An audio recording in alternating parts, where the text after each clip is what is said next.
नमस्कार, आप सुन रहे हैं A1 रेडियो, बदलते वक्त की आवाज।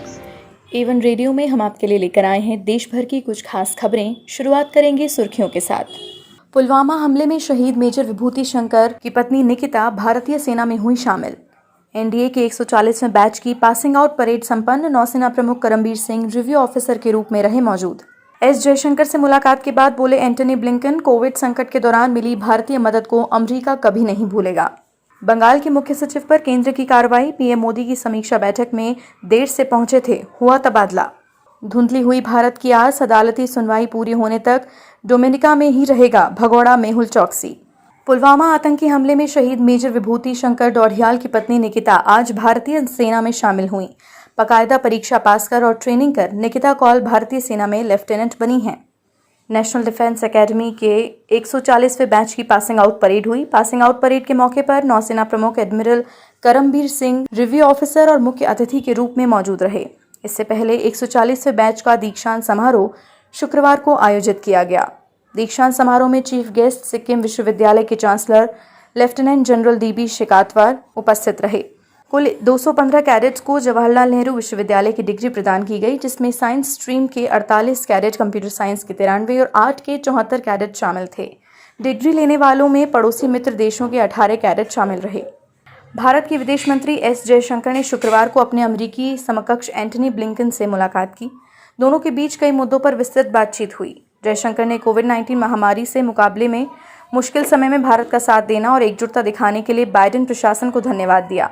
विदेश मंत्री जयशंकर अमेरिका की आधिकारिक यात्रा पर हैं और 20 जनवरी को जो बाइडेन के अमेरिकी राष्ट्रपति बनने के बाद यूएस का दौरा करने वाले पहले भारतीय कैबिनेट मंत्री हैं। मुलाकात में ब्लिंकन ने कहा कि कोविड-19 के शुरुआती दिनों में भारत ने अमेरिका की जो मदद की थी उसे अमेरिका कभी नहीं भूलेगा, और कहा कि अब हम ये सुनिश्चित करना चाहते हैं कि हम भारत के लिए और उसके साथ खड़े हैं। पश्चिम बंगाल के मुख्य सचिव अल्पन बंदोपाध्याय पर केंद्र सरकार की कड़ी कार्रवाई करते हुए तत्काल प्रभाव से तबादला कर दिया है। बंगाल सरकार से तबादला करते हुए उन्हें 31 मई को सुबह 10 बजे तक भारत सरकार के डीओपीटी में रिपोर्ट करने को कहा गया। साथ ही राज्य सरकार को तत्काल प्रभाव से रिलीव करने को भी कहा गया है। उनकी अगली पोस्टिंग कहां होगी, फिलहाल ये तय नहीं है। दरअसल वो प्रधानमंत्री नरेंद्र मोदी की समीक्षा बैठक में करीब आधे घंटे देर से पहुंचे थे और थोड़ी देर रुकने के बाद वहां से निकल गए, जिसे सर्विस रूल्स के खिलाफ माना जा रहा है। प्रधानमंत्री नरेंद्र मोदी यास साइक्लोन से हुए नुकसान की समीक्षा के लिए शुक्रवार को पश्चिम बंगाल, उड़ीसा के दौरे पर थे।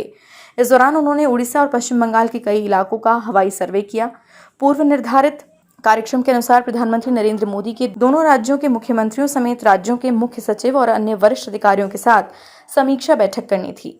शुक्रवार को पहले प्रधानमंत्री नरेंद्र मोदी ने भुवनेश्वर में उड़ीसा के मुख्यमंत्री नवीन पटनायक और राज्य सरकार के अधिकारियों के साथ बैठक की।